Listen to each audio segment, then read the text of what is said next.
अस्सलामुअलैकुम dear friends, कैसे हैं आप सब। मैं अस्मा अंजुम।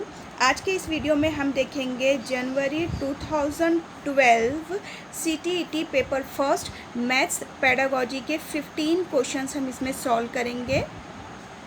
और एक चीज़ कि पेपर डाउनलोड की हूँ तो ये थोड़ा हल्का सा ब्लर ही है, तो आपको स्क्रीन पे शायद हल्का ब्लर नज़र आ रहा होगा, पर हम उसको रीड तो कर सकते हैं ईज़िली। और एक बात कि 1 जून से सीटेट की न्यू क्रैश कोर्स की बैच स्टार्ट हो जाएंगी, ऑनलाइन और ऑफलाइन। आपको थंबनेल पर कॉन्टैक्ट नंबर मिल जाएंगे। फर्स्ट क्वेश्चन रहेगा, the concept of areas of plain figure can be introduced to the student of class 5th by. जो प्लेन फिगर का कंसेप्ट आपको बताना है क्लास 5th के स्टूडेंट को, तो आप कैसे बताएंगे। फर्स्ट है, calculating the area of rectangle by finding length and breadth of a rectangle and using the formula for area of rectangle. के आप क्या करेंगे कि ये रेक्टेंगल है, इसकी लेंथ और ब्रेथ बच्चों को बता देंगे और उसका फॉर्मूला दे देंगे और बोलेंगे कैलकुलेट कर दो। तो ये स्टार्टिंग में हम कर सकते हैं क्या, अगर आपको कंसेप्ट बताना है प्लेन फिगर का तो डायरेक्ट हम फॉर्मूला देंगे क्या बच्चों को, नहीं। ये बच्चों को क्या करेंगे, कंफ्यूज कर देंगे और प्लस बच्चों को रटा लेंगे, बच्चे रट लेंगे फॉर्मूला। तो हम कभी भी डायरेक्ट फार्मूले पे जाते हैं क्या, नहीं। Stating the formula for area of rectangle and square, फिर वही बात कि आप डायरेक्ट आप बच्चों को एरिया बता देंगे या फिर पेरीमीटर बता देंगे और उसका फॉर्मूला बता देंगे क्या, नहीं, ऐसे हमें नहीं करना है। Calculating the area of figure with the help of counting unit square, ये भी रॉन्ग हो गया। नेक्स्ट है, measuring the area of any figure with the help of different objects like palm, leaf, pencil, ये बिल्कुल राइट है कि जब आप कंसेप्ट बता रहे हैं एरिया यानी कि रकबा, जब आप रकबे का कंसेप्ट बच्चे को बता रहे हैं तो सबसे पहले हम क्या करते हैं कि हम रफ़ मेजरमेंट की तरफ बच्चों को लेके जाते हैं कि देखो, हम हाथ का बिलाश नहीं लेते थे कि 1 बिलाश 2 बिलाश, वो या पाम हथेली की मदद से लेंगे, लीफ पत्ते की मदद से, पेंसिल की मदद से कि देखो कितने पेंसिल एक कोने पे रख कर देखो कि कितने पेंसिल कितना वो एरिया कवर कर रहा है। तो इस तरह से हम डिफरेंट ऑब्जेक्ट को यूज़ करेंगे। ऑप्शन नंबर 4 राइट आंसर हो गया। नेक्स्ट क्वेश्चन है, computational skill in mathematics can be enhanced by. Computational skill का मतलब होता है हिसाब।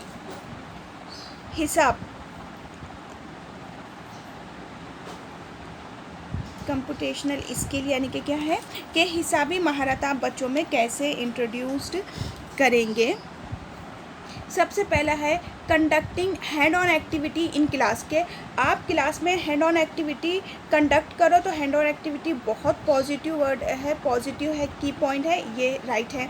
नेक्स्ट देख लेंगे, clarifying concept and procedures follow by lot of practice. देखो प्रोसीजर पे नहीं, हमको कंसेप्ट पे फोकस करना है, तो ये एक निगेटिव हो गया। और लॉट ऑफ ये निगेटिव वर्ड है, इससे ये भी हो गया, क्योंकि अगर आप बहुत ज़्यादा प्रैक्टिस के क्वेश्चन दे रहे तो उसमें बच्चे बोर हो जाते। Giving conceptual knowledge alone negative word है, इसलिए ये कैंसिल हो गया।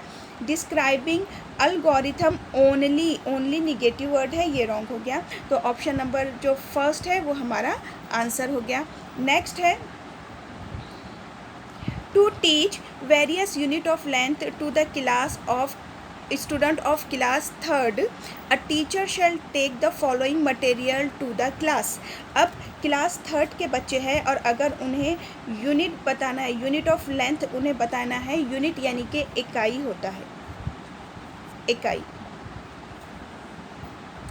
क्लास 3rd के स्टूडेंट है तो टीचर ने क्या यूज़ करना चाहिए, क्या यूज़ करेंगे टीचर। सबसे पहला है ruler of different length and different unit, measuring rod, measuring strip used by architect. तो हम ये सारी चीज़ें यूज्ड करेंगे क्या बच्चों को स्टार्टिंग में। क्लास 3rd के बच्चों को अगर हम बता रहे हैं ये कंसेप्ट तो हम स्टार्टिंग में यूज़ करेंगे क्या। तो देखिए, अगर बच्चों को लेंथ बताना है और यूनिट ऑफ लेंथ को समझाना है तो जाहिर बात है हमें ये डिफरेंट ऑब्जेक्ट यूज़ में लाना रहेंगे। तो रूलर्स ऑफ डिफरेंट लेंथ, अलग अलग लेंथ के रूलर्स बता सकते हैं आप।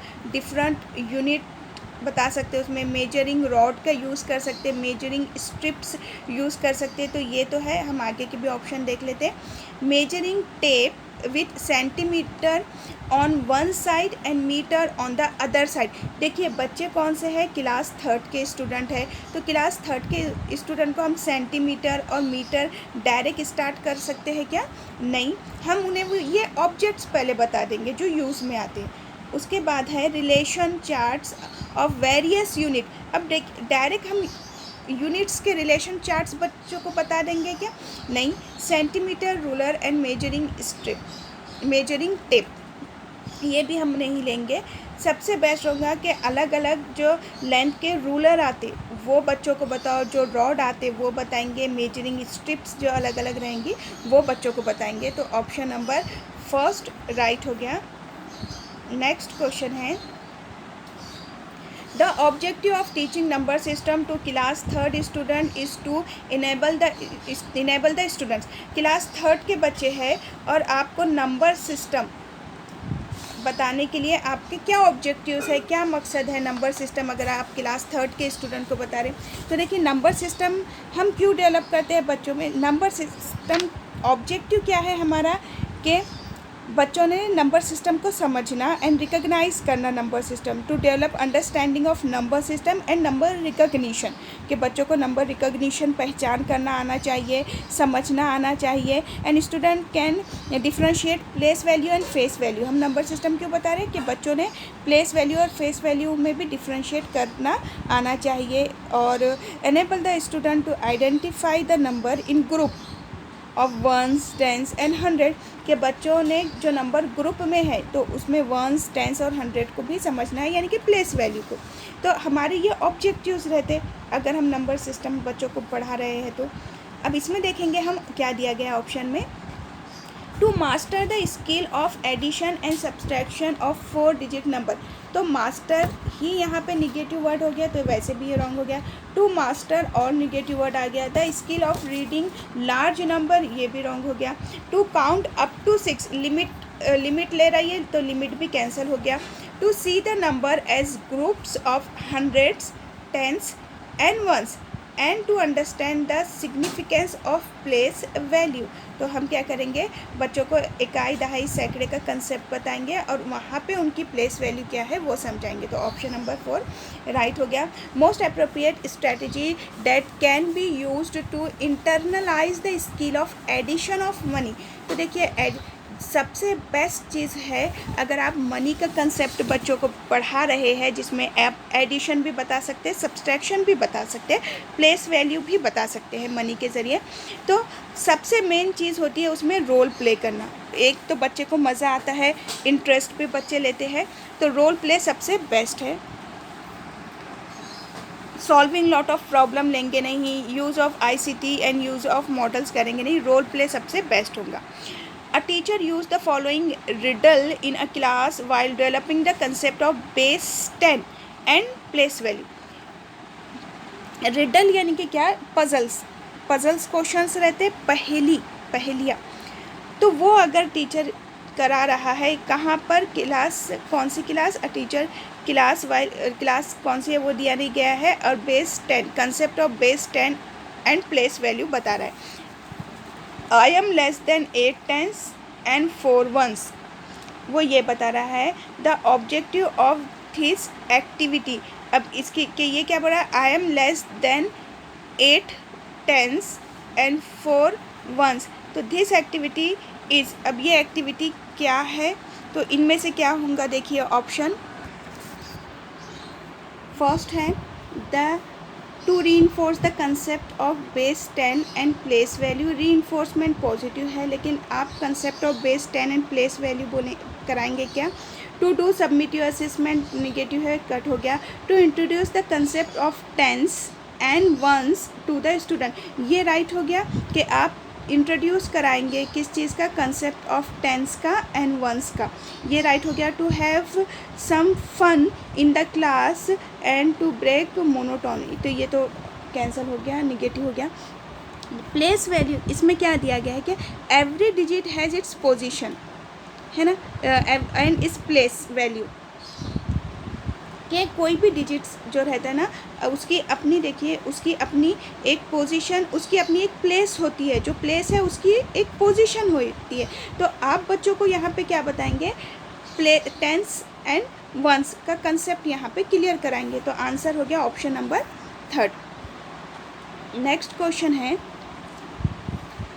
To assess the student competency on solving of words problem यानी कि अल्फाज इबारती सवालात based on addition and subtraction, जमा और तफरीक पे जो है रूब्रिक ऑफ असेसमेंट आर। तो इसमें रूब्रिक ऑफ असेसमेंट क्या होगा कि अगर आप क्या कर रहे हैं, बच्चे को वर्ड्स प्रॉब्लम दे रहे, किस चीज़ के लिए, एडिशन और सब्सट्रैक्शन, जमा और तफरीक के लिए, तो रूब्रिक असेसमेंट क्या करेंगे आप, इसमें किस टाइप से असेस करेंगे। तो जाहिर बात है जो भी हमने प्रॉब्लम दी है पहले पूरी तरह से वो चीज़ को कॉम्प्रिहेंशन होना चाहिए, उसका जो प्रॉब्लम दी गई है उसका आइडेंटिफिकेशन होना चाहिए कि कैसे उसे हम रिप्रेजेंट करेंगे, कैसे सॉल्व करेंगे, प्रॉब्लम को किस तरह से करेंगे, तो वो होगा rubric. First, understanding of problem and writing of correct solution, तो ये रॉन्ग हो गया, निगेटिव हो गया। Identification of problem, performing correct operation, ये भी नहीं होगा। Incorrect, partially correct and completely correct तो हम नहीं देखेंगे। कॉम्प्रिहेंशन ऑफ प्रॉब्लम के आप पहले क्या करो, उसे प्रॉब्लम का फहम कर लो, comprehension of problem. Identification of operation के कौन सा ऑपरेशन आप उस पर यूज़ करेंगे टू परफॉर्म, यानी कि आपको उसे सॉल्व करना है तो कौन सा ऑपरेशन करेंगे उस पर, एडिशन, सब्सट्रैक्शन, मल्टीप्लिकेशन या division. Representation of problem mathematically and solution of problem and presentation of problem, तो ये हो जाएगा हमारा आंसर ऑप्शन नंबर 4। नेक्स्ट है, Miss Reena used a great activity to teach the concept of multiplication of decimal, decimal यानी कि अशारिया। A sample is illustrated below। अब वो ना अशारिया का कंसेप्ट बच्चे को बता रहे हैं डेसिमल का, तो ये जो है ये क्या इलस्ट्रेट कर रहा है यहाँ पर, ये क्या बता रहा है, अब हम देखेंगे क्या है ये। फर्स्ट है using traditional approach to learning. अब ये ट्रेडिशनल अप्रोच तो है नहीं ना कि हम ट्रेडिशनली ऐसे ही यूज़ करते थे, तो ट्रेडिशनल अप्रोच नहीं है। Second, focusing on developing problem solving skill, कि प्रॉब्लम सॉल्विंग स्किल पे सिर्फ फोकस कर रहे हैं क्या, नहीं। फोकसिंग मोर अ प्रोसीजरल नॉलेज, जो निगेटिव है। And less on conceptual knowledge, ये तो उल्टा कंसेप्ट को क्लियर करा रहा है इसलिए ये निगेटिव हो गया। Focusing more on conceptual knowledge and problem solving and less on procedural knowledge, ये बिल्कुल राइट हो गया कि सबसे ज़्यादा फोकस किस चीज़ पे दिया जा रहा है इसके थ्रू, कंसेप्चुअल नॉलेज को इंक्रीज़ कर रहे हैं, प्रॉब्लम सॉल्विंग एबिलिटी बच्चों में आएंगे, और लेस फोकस है किस चीज़ पे, प्रोसीजरल नॉलेज पे, क्योंकि हमें कंसेप्ट बच्चों को क्लियर करना है, प्रोसीजरल नॉलेज नहीं। नेक्स्ट है question number 39, while planning a lesson on the concept of fraction addition, fraction यानी कि कसर, a teacher is using the activity of strip folding. अब टीचर ये स्ट्रिप फोल्डिंग की एक्टिविटी करा रहे हैं और बता क्या रहे हैं, फ्रैक्शन बच्चों को बता रहे हैं, तो इनमें से क्या राइट होगा, द अबो एक्टिविटी इज़। अब देखो बच्चों को ना अगर फ्रैक्शन का कंसेप्ट क्लियर करना है तो टीचर आ रहे हैं और बच्चों को ये बता रहे पहले स्ट्रिप यूज़ करके कि 1 2 3 4 पार्ट है, 1/4 है ना, तो 4 पार्ट है, 4 में से ये 1 वाला पार्ट हमने ले लिया, होल में से हमने क्या लिया, ये 1 ले लिए, तो ये बच्चों को टीचर बता रहे हैं। तो ये क्या है, पोस्ट कंटेंट एक्टिविटी है कि टीचर ने फ्रैक्शन बता दिया और फिर लास्ट में ये बता रहा है क्या, नहीं। वेस्टेज ऑफ टाइम है, बिल्कुल भी नहीं, ये तो एक्टिविटी है। प्री कंटेंट एक्टिविटी है, बिल्कुल सही कि फ्रैक्शन को बताने से पहले टीचर क्या कर रहे हैं, ये एक्टिविटी ले रहे हैं। कंटेंट एक्टिविटी नहीं है, ये प्री कंटेंट एक्टिविटी है कि वो फ्रैक्शन बताने से पहले बच्चों को ये एक्टिविटी करा रहे हैं। नेक्स्ट है a suitable approach for explaining that a remainder is always less than the divisor to class 4th student can. अब क्लास 4th के स्टूडेंट है तो हम कैसे बताएंगे कि जो रिमाइंडर है यानी कि जो बाकी है और जो डिवाइज़र है मकसूम मिला है तो उससे हमेशा कम होता है, और क्लास 5th के स्टूडेंट है तो हम कैसे बताएंगे, जैसे कि ये है, अगर मैं ये 5 लूँ और 4 से डिवाइड करूँ तो 4 1 ज़ा 4 हो जाएगा और नीचे क्या बचेगा 1, तो 1 क्या है, रिमाइंडर है। तो ये रिमाइंडर हमेशा छोटा होगा किससे, ये डिवाइज़र से। तो ये आपको बताना है बच्चों को। तो आप और क्लास 4th के स्टूडेंट है तो आप क्या करेंगे, एक्सप्लेन वर्बली, तो ये निगेटिव हो गया, मैथ्स को आप वर्बली नहीं लेंगे। To the student several times, तो वर्बली हम नहीं लेंगे इसलिए वो रॉन्ग हो गया। सेकेंड वाला है represent division sums as mixed fraction and explain that the numerator of the fraction part is the remainder, तो हम ये नहीं लेंगे बच्चों को। Grouping of objects in multiples of divisor and showing that the number of objects not in the group are less than the divisor, तो आप क्या करेंगे, ऑब्जेक्ट्स के ग्रुप बना लेंगे और जो नहीं बन रहा है ग्रुप, जो अलग रहेगा तो वो क्या रहेगा, वो क्या जाएगा, डायरेक्ट डिवाइज़र से कम ही आएगा। तो ये एक हम बताएंगे बच्चों को। Perform lot of division sum on the blackboard, अब देखिए लॉट ऑफ ये ऑलरेडी निगेटिव हो गया। Show that every time the remainder is less than the divisor, तो ये निगेटिव हो गया लॉट ऑफ की वजह से। और वैसे भी हमसे बहुत सारे सम्स कराएंगे क्या बोर्ड पे, नहीं। तो ऑप्शन नंबर 3 यहाँ पर राइट हो गया। ये कैलकुलेशन वाला है, ये वाला है। While teaching the addition of fraction it was observe by mister Singh that the following type of error is very common. कौन सा एरर है, 2/3 प्लस 2/5 इक्वल टू 4/10, यानी कि बच्चे ने ऊपर ही एडिशन कर लिया। Mister Singh should take the following remedial action, अब वो क्या करेंगे, बच्चे की ये गलती को दूर करने के लिए उन्होंने क्या करना चाहिए। फर्स्ट है give pictorial representation to clear the concept of addition of unlike fraction. अब देखिए ये अनलाइक फ्रैक्शन है ना, अनलाइक फ्रैक्शन यानी कि क्या, कि जिनके नसब नुमा सेम नहीं होते, जिनके डिनोमिनेटर सेम नहीं होते, तो अनलाइक फ्रैक्शन है। तो पिक्टोरियल रिप्रेजेंटेशन दे देंगे, follow by the drill of same type problem, एक ये दे सकते हैं। Advise the student to work hard and practise the problem of fraction addition. अब देखिए ये एडवाइस करेंगे कि आप वर्क हार्ड करो, नहीं, उनको तो बताएंगे। Explain the concept of LCM of denominator, ये नहीं करेंगे। Give more practice of same type of, अब मोर प्रैक्टिस यहाँ पे निगेटिव हो गया तो ये भी रॉन्ग हो गया। तो हम क्या करेंगे, ऑप्शन नंबर 1 राइट हो जाएगा कि उन्हें पिक्टोरियल रिप्रेजेंटेशन देंगे। ये कैलकुलेशन का है। नेक्स्ट क्वेश्चन है,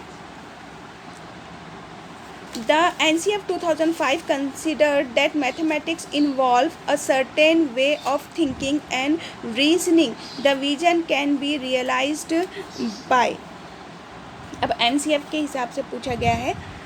फर्स्ट है adopting exploratory approach, use of manipulative concept, connecting concept to real life and involving student in discussion। सारे के सारे NCF के अकॉर्डिंग है तो ये सारे पॉजिटिव है, तो ये राइट हो गया।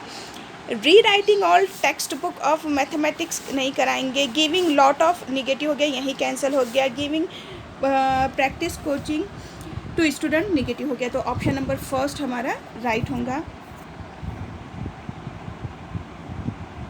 नेक्स्ट है रिजल is a kinesthetic learner. Kinesthetic यानी कि क्या, एक जिस्मानी जो, कैनेस्थेटिक यानी कि फिजिकल, जिस्मानी। This his teacher miss Neha understood his style of learning.